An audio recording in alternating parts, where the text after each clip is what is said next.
क्या आप जानते हैं कि जिस पतंग को आप खुशी से हवा में उड़ाते हैं, उसकी डोर का सिरा तारीख के एक ऐसे तारीख बाप से जा मिलता है जिसे 300 सालों से बड़ी होशियारी से छुपाया गया है।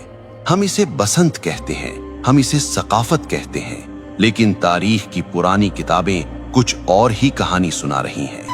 क्या ये वाकई बहार का जश्न है या फिर एक ऐसे शख्स का मातम जिसने तारीख में मजहबी नफरत की बुनियाद रखी थी? आज हम जज्बात की नहीं, सबूतों की बात करेंगे। आज हम तारीख के उस बंद दरवाजे को खोलेंगे और आपके सामने वो हकाइक रखेंगे जो शायद आपसे हमेशा छुपाए गए। हमारी कहानी का आगाज आज के लाहौर से नहीं बल्कि 1734 ईस्वी यानी 1734 एडी के सियालकोट से होता है। ये मुगल बादशाह मोहम्मद शाह रंगीला का दौर था। सियालकोट के एक मदरसे में मुस्लिम और हिंदू बच्चे साथ पढ़ते थे। तारीखी किताबों के मुताबिक एक दिन बच्चों में बहस छिड़ गई। मुस्लिम बच्चों ने अपनी रवायात की बात की तो जवाब में एक हिंदू तालिबे इल्म हकीकत राय ने कुछ ऐसे अल्फाज कहे जो इंतहाई गुस्ताखाना थे। उसने नाउज़ुबिल्लाह नबी करीम सल्लल्लाहु अलैहि वसल्लम की लख्त जिगर सैयदा फातिमतुज़ ज़हरा रज़ी अल्लाह अन्हा की शान में नाज़ेबा कलिमात कहे। ये बात पूरे शहर में आग की तरह फैल गई। ये वाकया कोई अफसाना नहीं है, इसके सबूत तारीख की मुस्तनद किताबों में मौजूद है। लाला सोहन लाल सूरी जो सिख दौर के सरकारी मौर्रिख थे, उन्होंने अपनी किताब उम्दतुत तवारीख की जिल्द अव्वल में इस वाक़े को तफसील से लिखा है। इसी तरह मशहूर मुसन्निफ गणेश दास वडेरा ने अपनी किताब चार बाग़े पंजाब में इस गुस्ताखी का जिक्र किया है। मामला हाकिम लाहौर ज़करिया खान के पास गया। हजारों का मजमा अदालत के बाहर मौजूद था। शहर के काजी ने फतवा दिया कि इस जुर्म की माफी सिर्फ एक सूरत में हो सकती है कि हकीकत राय इस्लाम कबूल कर ले, लेकिन उसने इनकार कर दिया। कानून के मुताबिक उसे सजाए मौत सुनाई गई और तारीख बताती है कि जिस दिन हकीकत राय को सजा दी गई वो बसंत पंचमी का दिन था। अब यहाँ ये जानना जरूरी है कि बसंत पंचमी असल में है क्या। हिंदू तकवीम के मुताबिक ये बहार की आमद का पहला दिन होता है। बसंत का मतलब है बहार और पंचमी का मतलब है पांचवा दिन। ये दिन इल्म और फन की देवी सरस्वती की पूजा से मंसूब है। इस दिन हर तरफ जर्द रंग नजर आता है। लोग जर्द कपड़े पहनते हैं और पीले पकवान बनाते हैं, क्योंकि जर्द रंग सरसों के खिलते हुए फूलों और जिंदगी की अलामत समझा जाता है। लेकिन सन 1741 की इस बसंत ने एक नया रुख इख्तियार कर लिया। जिस दिन पूरा शहर बहार के रंगों में रंगा था, हिंदू बिरादरी ने हकीकत राय की मौत की वजह से इस दिन को यौम सोग मना लिया। कहा जाता है कि उसकी याद में उन्होंने आसमान की बुलंदियों की तरफ पतंगें उड़ाना शुरू की ताकि उसकी रूह को खिराज तहसीन पेश किया जा सके और ये पैगाम दिया जाए कि एक मासूम की रूह आसमानों की वुसअतों में आजाद है। ये था वो बीज जो एक मजहबी जश्न के अंदर एक खास वाक़े की याद और नफरत की जमीन में बोया गया था। लेकिन हैरत की बात यह है कि वो दिन जो एक मौत के दुख में सोग के तौर पर शुरू हुआ था, वो वक्त की धूल में दबकर एक अजीमुशान जश्न में कैसे बदल गया। वक्त का पहिया घूमा और पंजाब में सिखों की हुकूमत कायम हो गई। ये महाराजा रंजीत सिंह का दौर था। रंजीत सिंह ने देखा कि बसंत का त्यौहार लोगों में मकबूल है। उन्होंने इस मजहबी सोग को एक शाही मेले में बदल दिया। तारीखी रिकॉर्ड्स बताते हैं कि महाराजा हर साल इस त्यौहार पर लाखों रुपए उस जमाने के पतंगों और इनामो इकराम पर लुटा देते थे। यहीं से मुसलमानों ने भी अनजाने में इसे महज एक कल्चरल इवेंट समझकर मनाना शुरू कर दिया। वो भूल गए कि इसकी बुनियाद कहां रखी गई थी।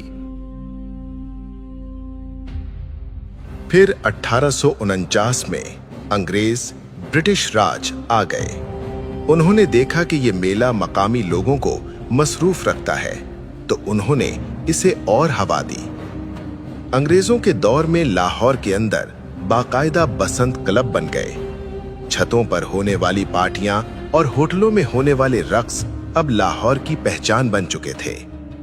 1947 में पाकिस्तान बना, लेकिन अफसोस हम जमीन तो ले आए मगर कुछ रस्में सरहद के उस पार से अपने साथ ले आए। और फिर इस त्योहार ने अपना असली खूनी रंग दिखाना शुरू किया। आजकल एक दलील दी जाती है कि जी हम केमिकल डोर इस्तेमाल नहीं करते, हम तो सादा धागा इस्तेमाल करते हैं। ये एक बहुत बड़ी गलतफहमी है।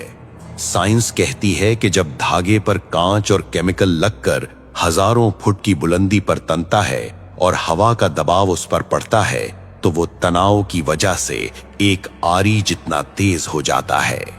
जब वो मोटरसाइकिल पर जाते हुए किसी इंसान के गले से टकराता है तो वो केमिकल हो या ना हो, वो शाहरग काट देता है। ये महज हादसा नहीं होता, ये कत्ल है। आइए जज्बाती बातों को छोड़कर आदादो शुमार स्टैटिस्टिक्स देखते हैं।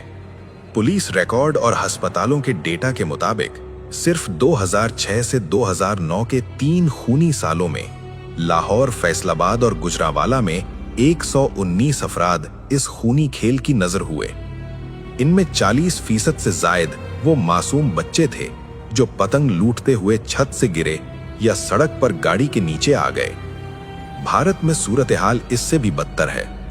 जानवरों के हुकूक की तंजीम पीटा की रिपोर्ट के मुताबिक हर साल बसंत के मौसम में हजारों परिंदे आसमान में तनी हुई इन डोरों से कट कर मर जाते हैं।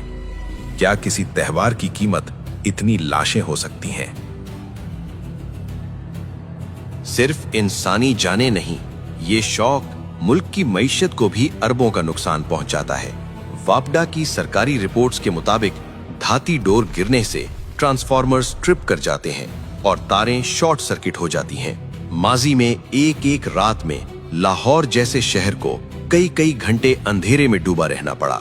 करोड़ों रुपए की बिजली जाया होती है और ये बोझ आखिरकार आवाम की जेब पर ही पड़ता है। क्या हम चंद घंटों की तफरीह के लिए अपनी ही अमलाक को आग लगा रहे हैं? फिर बात सिर्फ पतंग की नहीं रहती।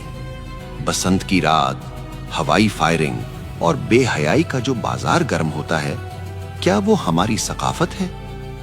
एक तरफ दुनिया भर के मुसलमान गजा और फलस्तीन के बच्चों के लिए रो रहे हैं और दूसरी तरफ हम अपनी ही गलियों में अपनी ही खुशी के लिए अपने ही लोगों का खून बहा रहे हैं।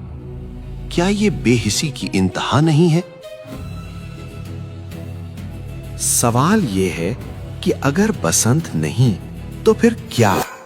हमारे पास ईदैन की खुशियां हैं, हमारे पास खेलों के मैदान हैं, PSL है, क्रिकेट है, सियाहत है। हम वो कौम हैं जिसने दुनिया को तहजीब सिखाई। हमें अपनी खुशी मनाने के लिए किसी ऐसे त्योहार की जरूरत नहीं जिसकी बुनियाद में नफरत हो और जिसके अंजाम में मौत हो। आज फैसला आपके हाथ में है। जब आप बाजार से डोर खरीदें तो एक बार सोच लीजिएगा, कहीं आपके पैसे किसी मां की गोद उजाड़ने के काम तो नहीं आ रहे। ये पतंग की डोर नहीं कट रही, ये हमारी अकदार कट रही हैं। तारीख गवाह है कि जो कौमें अपनी बुनियाद भूल जाती हैं, वक्त उन्हें मिटा देता है।